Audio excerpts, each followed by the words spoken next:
Oke. Assalamualaikum warahmatullahi wabarakatuh. Waalaikumsalam warahmatullahi.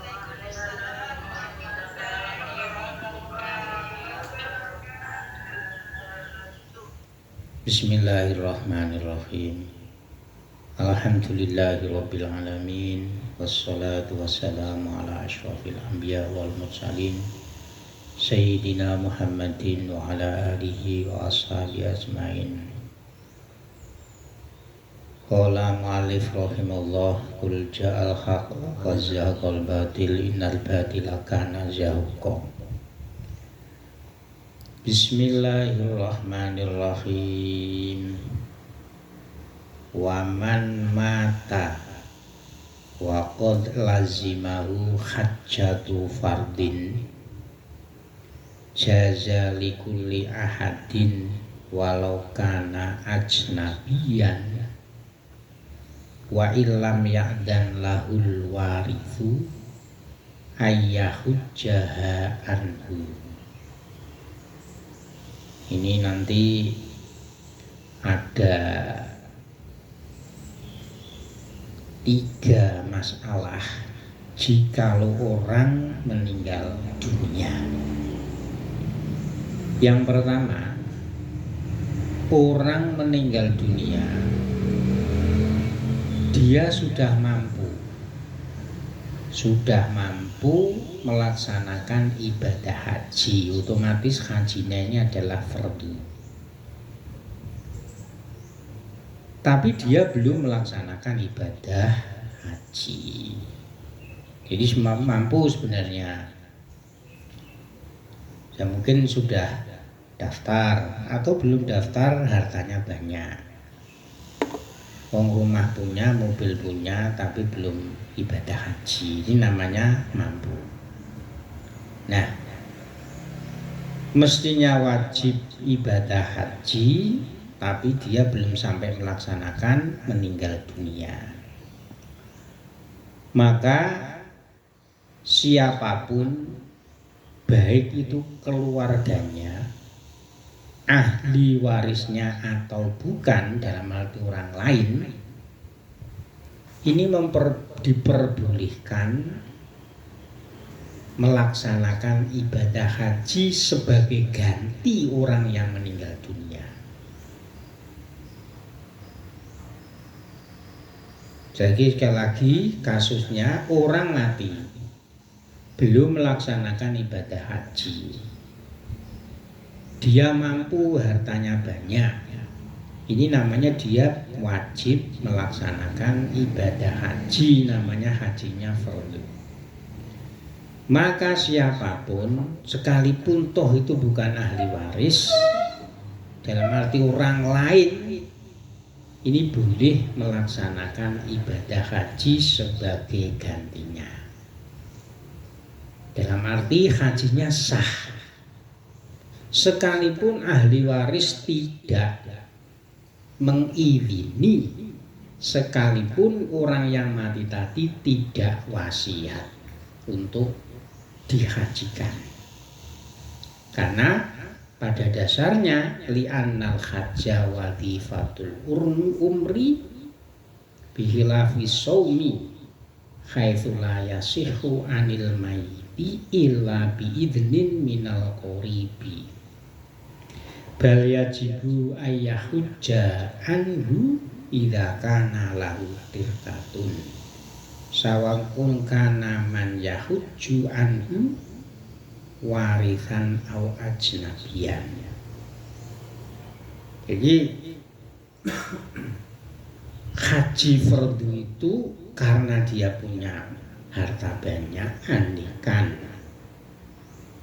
dia melaksanakan haji itu sudah mampu. Mengapa bila dilaksanakan orang lain sekalipun ahli waris itu tidak mengizini, tetap sah hajinya? Jadi misalkan saya ini tanpa seizin keluarganya punya teman yang namanya Hasan. Hasan ini meninggal dunia. Saya pernah haji, lalu saya haji lagi, ingin menghajikan si Hasan. sekalipun keluarganya ini tidak mengizini, sekalipun saya ini bukan kerabatnya, bukan ahli warisnya, ini boleh menghajikan, dalam arti boleh hajinya sah. Karena apa? Karena haji itu adalah ibadah wadhifah. Wadhifah itu apa toh? Ibadah yang dilaksanakan rutin hanya seumur satu kali.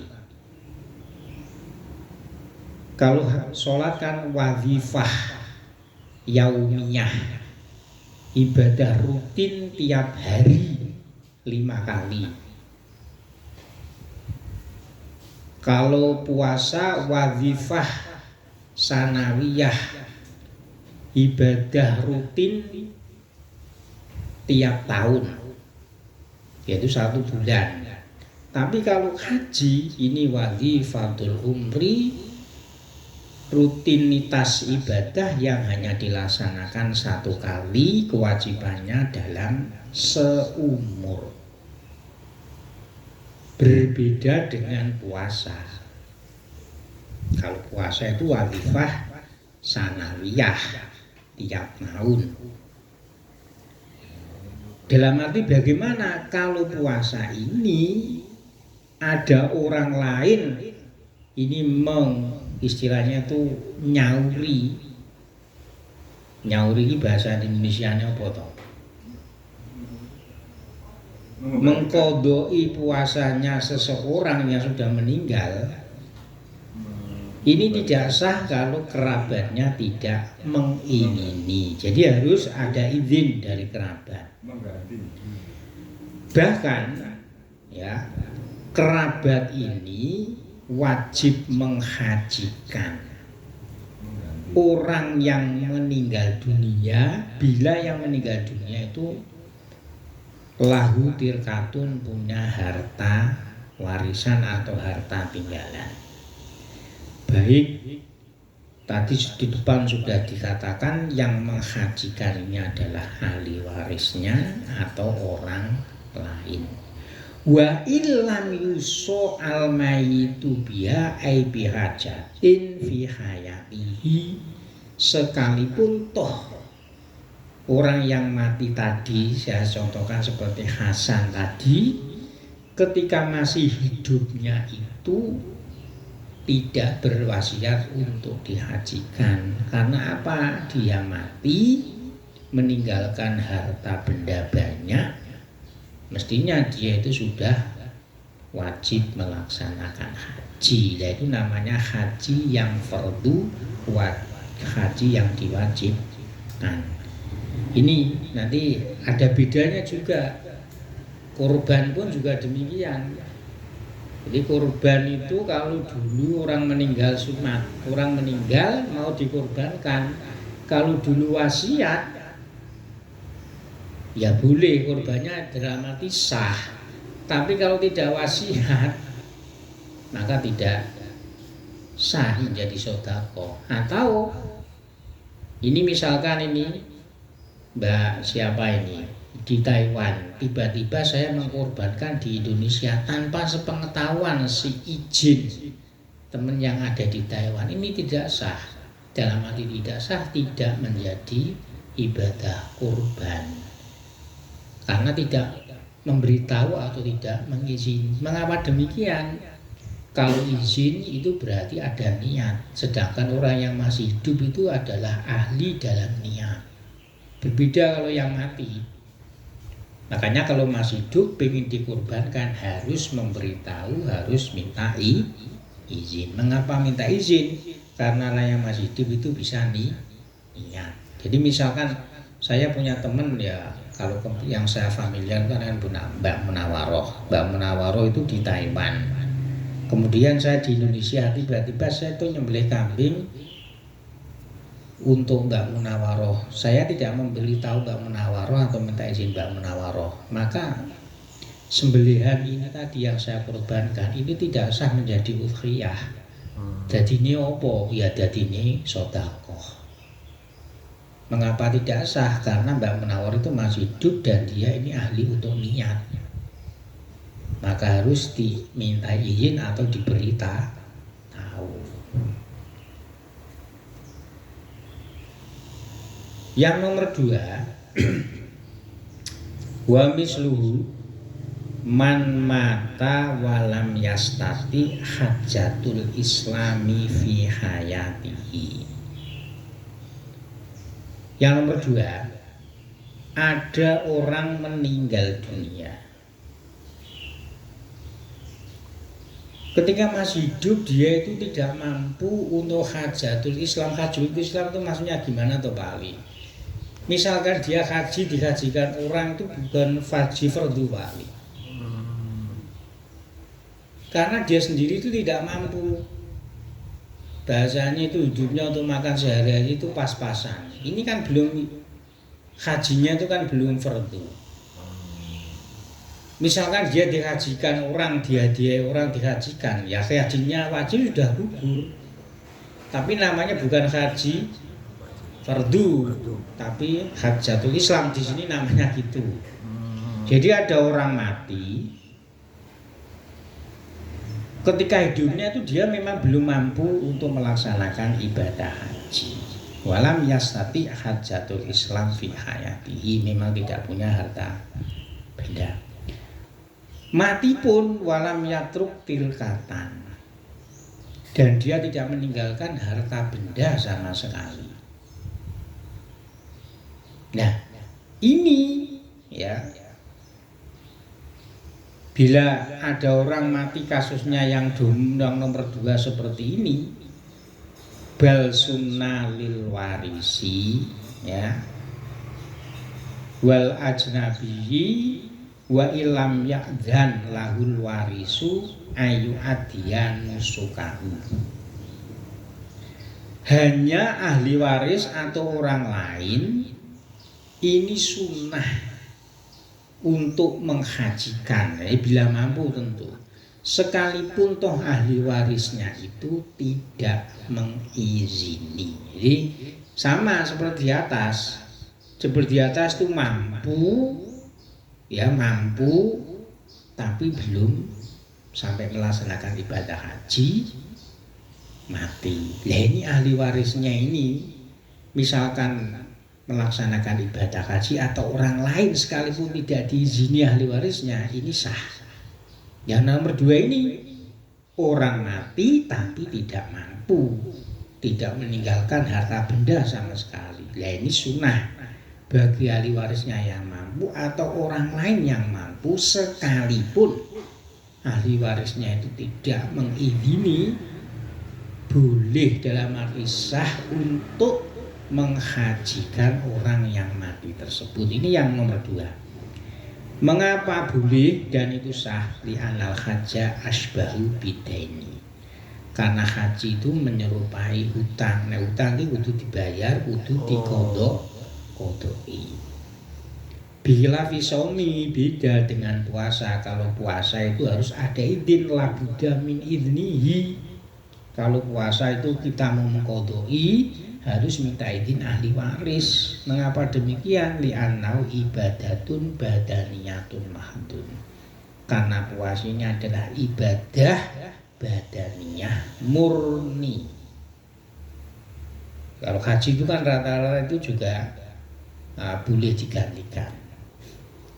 Yang nomor 3, fa in mata ba'da hajatil Islam walaisa alaihi fardun tawaqqafal hajju anhu ala idnihi fihi qabla mautihi fala yajuzu at-tanafulu anhu bihi illa in awso bihi.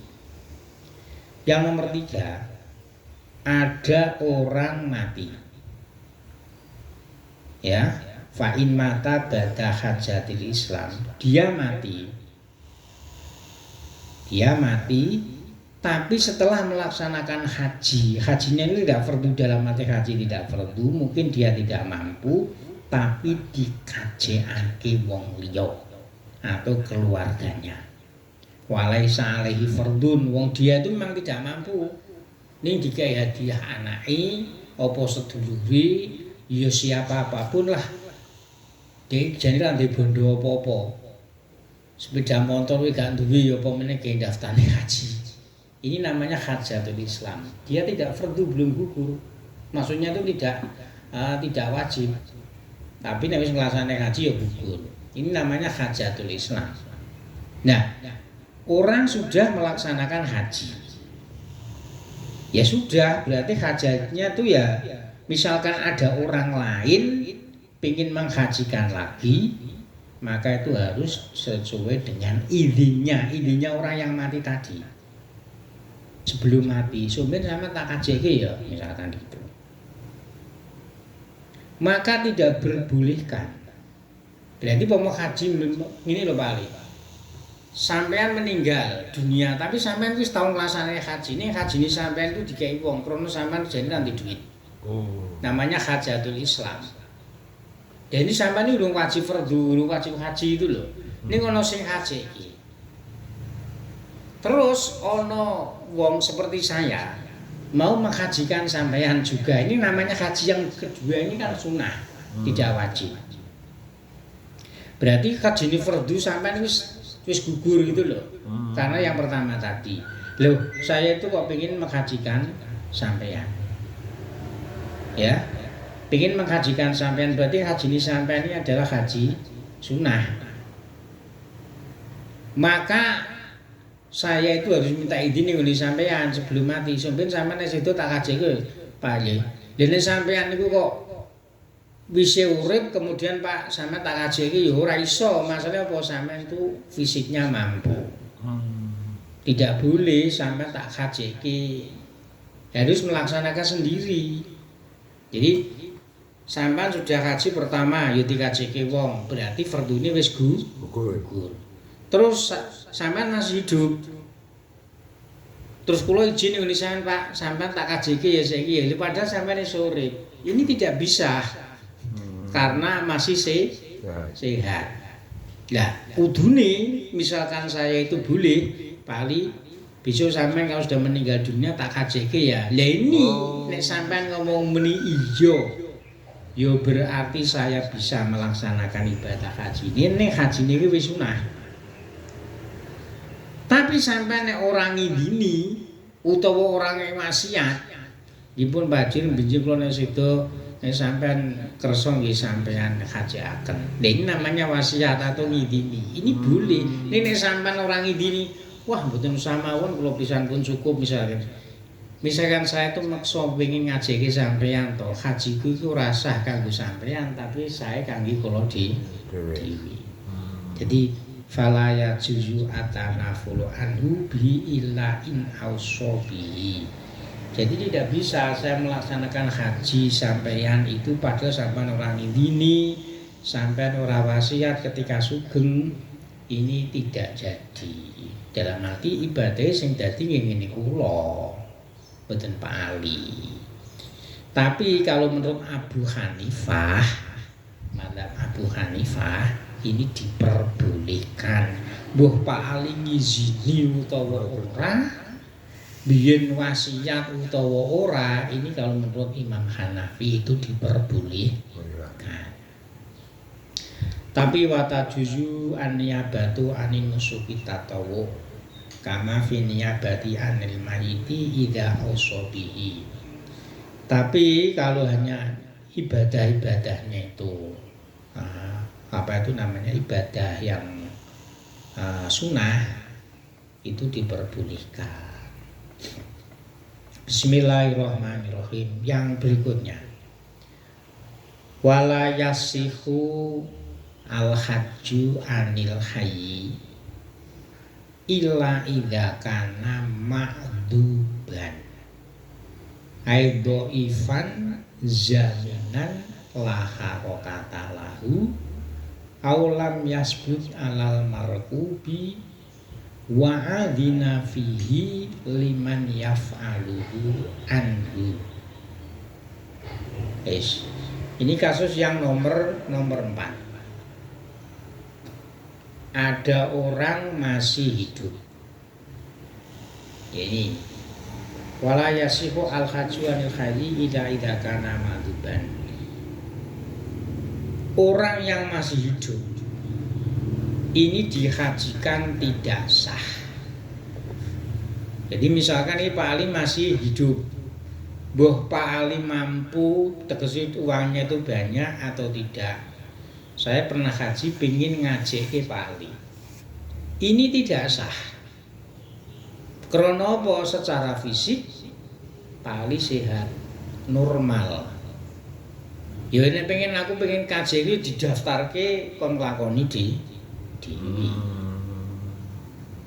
Umpama kula meksa nglakoke dhewe sebagai pengen ngajeki Pak Ali, ya ibadah haji ini saya hanya untuk saya sendiri.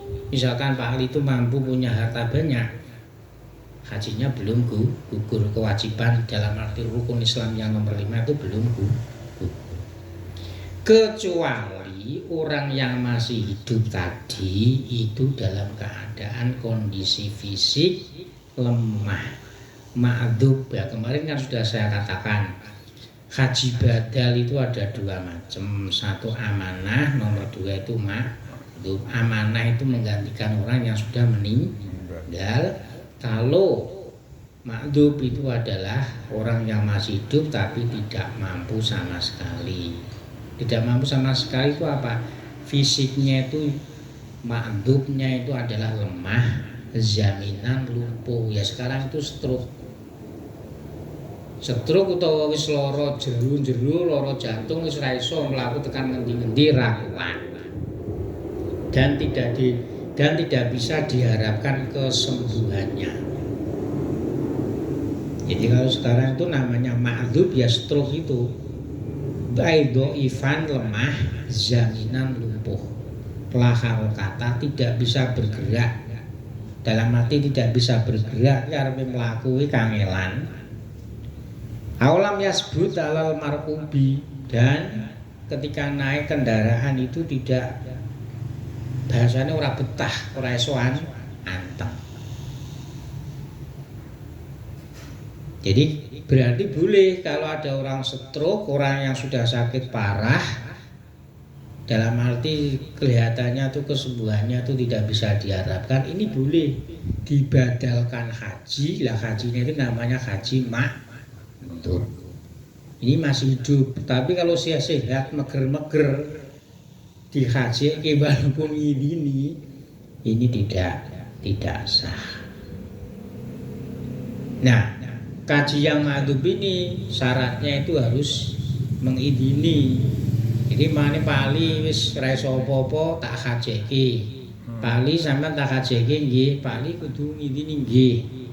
Karena apa? Pak Ali ini hidup itu masih ahli niat, ahli ibadah. Makanya perlu dimintai izin. Lah kalau saya tiba-tiba Pak Ali loro wis ra iso apa-apa tak hajeki tanpa sepengetahuan Pak Ali, haji ini Pak Ali tidak sah hanya untuk saya karena Pak Ali masih sugeng. Wa adzina fihi lima yafalu anhu. Tapi kalau menurut Imam Bulkini ini sekali lagi perbedaan pendapat itu ada. Kalau menurut Imam Bulkini ini boleh gimana? Pak Ali saya sopo-opo, Pak Ali stroke masih hidup, saya pengen ngajeni Pak Ali, mbok Pak Ali ngizini apa gak, tak kayak ngerti mbok gak.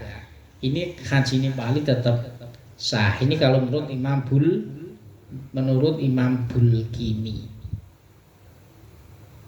Fa innahu jawazal hajja anhu bi ghairi idnihi. Kalau menurut Imam Bulkini, dia itu memperbolehkan haji bagi orang yang kondisinya itu lemah, ya kondisinya lemah walaupun toh tidak mengizini.